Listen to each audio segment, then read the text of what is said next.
हर कोई मुझसे पूछता है कि माइलेज क्या दे रही है, तो मेरा फर्स्ट आंसर तो उनसे यही रहता है कि देखो बुलेट चला रहे हो आप तो माइलेज का तो भूल ही जाओ। आप कुछ ब्रेकिंग कंट्रोल इसका थोड़ा सा कुछ मुझे लगा है, ब्रेक लगाओ तो थोड़ा देर से जाके रुकती है गाड़ी। इसको ली भी थी जब मैंने तो यही देख के ली थी, मतलब रील्स वगैरह इंस्टा वगैरह में यही देखता हूँ जो पंजाबी वाला लुक रहता है मॉडिफिकेशन का, जो अपना लॉन्ग पंजाब बैंड पाइप रहता है एग्जॉस्ट और फिर उसके साथ एस वाले एलॉय रहते हैं। तो इसका जो कंफर्ट है, कंफर्ट तो बहुत बढ़िया है, इसमें कोई डाउट नहीं है।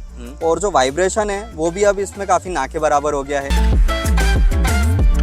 तो दोस्तों आज आपके सामने फ्रेम में है the legendary bullet 350 2025 variant battalion black colour में। और रॉयल इनफील्ड की वही बाइक है जिसने इंडियन मार्केट में इस कंपनी को एक अलग पहचान दिलाई है। मतलब इसकी लेगेसी पिछले 50 साल से चलती आ रही है इंडियन मार्केट में। बट रॉयल इनफील्ड आपने देखा पिछले कुछ सालों में टेक्नोलॉजी में इतना ज़्यादा अपग्रेड कर रहा है। मतलब पहले इसमें एलईडी सेटअप्स नहीं आते थे, अब वो आने लग गए, एलईडी हेडलैम्प टेल लैम्प आने लग गए। बट सारी बाइक्स की बात अलग है। ओजी बुलेट में इंजन चेंज हो चुका है, वही मीटियर हंटर वाला इंजन मिलता है। तो वो ओल्ड वाइब्स बुलेट ये देती है कि नहीं, किक हट चुकी है, सारी बातें हम ओनर से करने वाले हैं। बिकॉज यार जो भी कोई बुलेट लेते हैं ना उनका माइंडसेट अलग रहता है, वो इंडियन मार्केट में और कौन सा कंपटीशन देखते नहीं है। बट ये बाइक आज भी वो पुरानी वाली वाइब्स दे रही है कि नहीं, क्या माइलेज निकाल रही है, क्या मेंटेनेंस है, सारी बातें करने वाले हैं। बिकॉज ये चमचमाती ब्लैक कलर में है, सिर्फ 10 दिन हुए हैं, तो मैं यहाँ ज़्यादा टाइम वेस्ट करता नहीं हूँ। ओनर को इंट्रोड्यूस आपके साथ कराता हूँ और सारा एक्सपीरियंस उनका जानेंगे कि यार उन्होंने यही बाइक क्यों ली। फाइनली इस बाइक के ओनर शुभम भैया हमारे साथ ज्वाइन हो चुके हैं। कैसे हो भैया?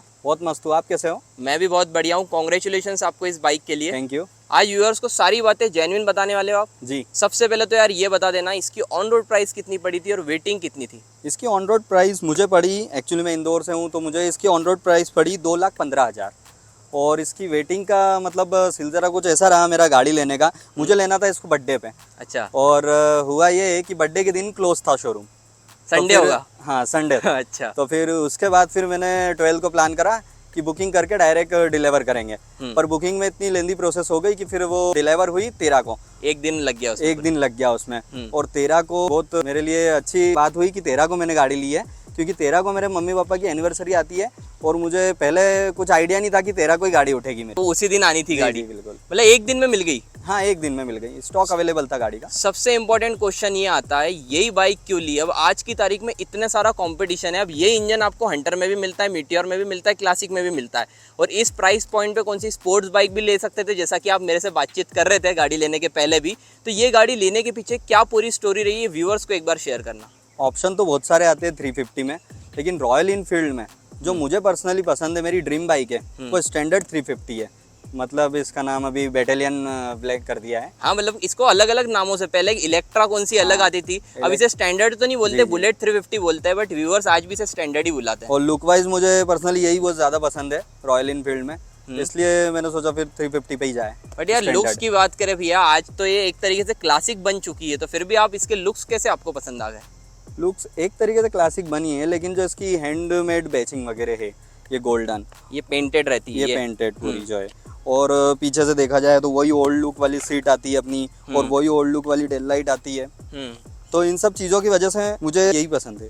मतलब ये तो मैं मानता हूँ, इसका एक अलग मजा है। और बाकी बीच में आपको याद है कुछ साल पहले स्टैंडर्ड की गोल लाइट निकाल दी थी? हाँ वो निकाल दी थी, अभी शायद 24 या 22 में निकली थी। अगर वो आज की तारीख में रहती तो आप ये बाइक लेते? वो आज की तारीख में रही थी तो वो तो बिल्कुल नहीं लेता, लेकिन हाँ ये डिसकंटिन्यू होके फिर इसका मैं वेट कर रहा था, ये डिसकंटिन्यू हो गई थी। पहले जो स्टैंडर्ड 350 थी, तो मेरा प्लान पहले भी एक बार बना था कि स्टैंडर्ड 350 लूँ पुरानी, लेकिन वो बीच में डिसकंटिन्यू हो गई और फिर उस टाइम कुछ बजट की वजह से कुछ हो नहीं पाया था मेरा, तो फिर वो बंद हो गई थी। फिर उसके बाद जब वापस कंटिन्यू हुई है मार्केट में, तो फिर मैंने सोच लिया था अब तो लेंगे तो यही लेंगे 350। क्या बात है।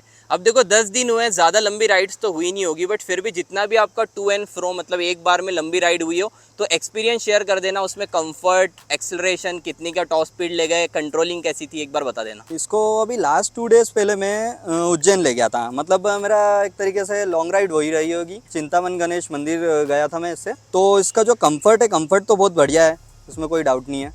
और जो वाइब्रेशन है वो भी अब इसमें काफी ना के बराबर हो गया है, जे सीरीज इंजन के कारण। जे सीरीज इंजन के कारण वही। तो इसमें काफी फील मतलब बहुत अच्छा लगता है इसको चलाने में। कितनी ले गए टॉप स्पीड अभी तक? टॉप स्पीड में इसको ले गया हूँ करीब 95 to 100।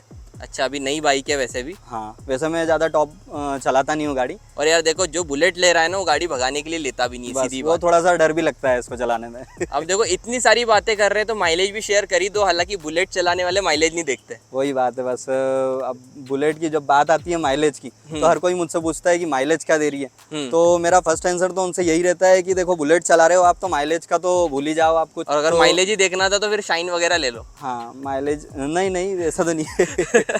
मजाक कर रहा हूँ। हाँ। City as well as highways पे क्या माइलेज दे रही है आप? सिटी में अराउंड ये दे देती है मेरे को 32 के समथिंग। 30-32। हाँ 30 हाईवेज? हाईवेज में 35। चलो, ज्यादा माइलेज है ही नहीं इसका। हाँ ज़्यादा नहीं है। और यार कुछ मॉड्स की बात करते हैं, बिकॉज जो भी कोई बुलेट लेता है ना, मॉडिफिकेशन का शौकीन रहता है। अभी तो गाड़ी मुझे पूरी स्टॉक लग रही है। हाँ जी। क्या कुछ एसेसरीज लगवा ली और इन फ्यूचर क्या लगवाने वाले हो? एसेसरीज में तो जो बेसिक एसेसरीज रहती है, अपना लेग गार्ड हो गया और इंजन कवर हो गया, ये सब लगवाया आपने? ये सब लगवाया था। ये इसकी प्राइसिंग कितनी आई थी? इसकी प्राइसिंग हालांकि वो पूरा मिक्स करके मुझे याद नहीं है। अच्छा, क्योंकि बट उन्होंने शोरूम से लगवाया आपने? हाँ शोरूम से लगवाया। हाँ, इंजन गार्ड यहाँ पर देख जी। सकते हो। तो अभी बेसिक नीडेड एसेसरीज इस बाइक में आपने लगा ली है। जी इन फ्यूचर क्या क्या लगवाने का प्लान है?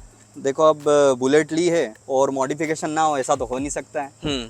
तो मॉडिफिकेशन का भी मेरा प्लान है, बट अभी कुछ रूल्स वगैरह के कारण, जैसे कि एग्जॉस्ट वगैरह में अभी बहुत चालान वगैरह बन रहे हाँ, हैं और issue ये हो सब, रहा है। इसलिए मैंने इसको अभी सिंपल स्टॉक ही रहने का सोचा है। तो अब इस बुलेट का भी स्टॉक एग्जॉस्ट एक बार व्यूअर्स को सुना देते हैं।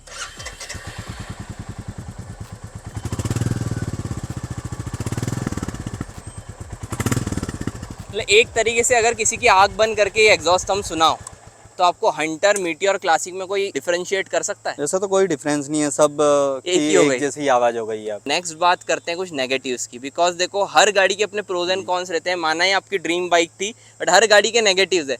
इसके आपको अभी 10-12 दिन आपने चलाई है, क्या कुछ जेन्युइन नेगेटिव्स फील हुए, एक बार व्यूअर्स को बता देना। वैसे तो कोई नेगेटिविटीज़ मुझे लगती नहीं है, लेकिन एक जो मेरी मेजर नेगेटिविटी मुझे ऐसा लगता है, उसमें हीट इशू है।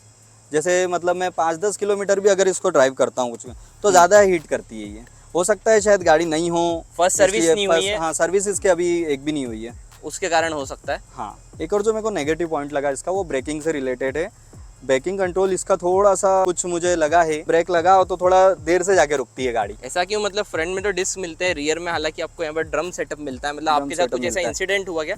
इंसिडेंट, हाँ, अभी लास्ट में उज्जैन गया था, तो गाड़ी थी मेरी नॉर्मल 60 to 70 स्पीड में, लेकिन आगे से एक कार वाले ने ब्रेक लगाया, तो फिर उसमें मैं ब्रेक लगाने गया तो थोड़ा सा मतलब रुक के धीरे धीरे रुक रही थी। मतलब इमीडिएट कोई सामने आ जाता है तो हाँ। साथ छोड़ देती है। जैसे कि मान लो अपन स्पोर्ट्स बाइक बाकी की देखें, नेकेड बाइक देखें, तो उसमें इमीडिएट ABS वगैरह सिस्टम लगे रहते हैं, और उसमें ब्रेक लगाओ तो इमीडिएट मतलब रुक जाती है गाड़ी। इसमें थोड़ा सा हो सकता है, या फिर इसके वेट के कारण भी ये इशू आ रहा हो। 200 किलो की गाड़ी है। 200 किलो की गाड़ी है, और जाहिर सी बात है इतनी तेज चलेगी तो अब आराम से तो रुकेगी नहीं। सही बात है। बाकी अब और बातें आप क्या शेयर करना चाहोगे? मॉडिफिकेशन में मैं तो इसको पहले से चाह रहा था कि पंजाबी लुक में थोड़ा मतलब मेरी बुलेट लगे, क्योंकि मैं शुरू से चाहता था। इसको ली भी थी जब मैंने, तो यही देख के ली थी, मतलब रील्स वगैरह, इंस्टा वगैरह में यही देखता हूँ, जो पंजाबी वाला लुक रहता है मॉडिफिकेशन का। जो अपना लॉन्ग पंजाब बैंड पाइप रहता है एग्जॉस्ट, और फिर उसके साथ एस वाले एलॉय रहते हैं।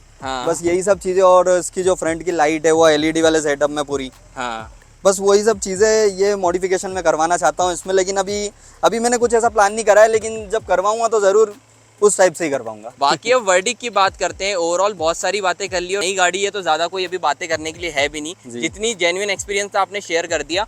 अब वर्डिक की बात करें तो व्यूअर्स को क्या सजेस्ट करोगे, इस बाइक को लेना वर्थ इट है कि नहीं, और आप सेटिस्फाइड हो कि नहीं?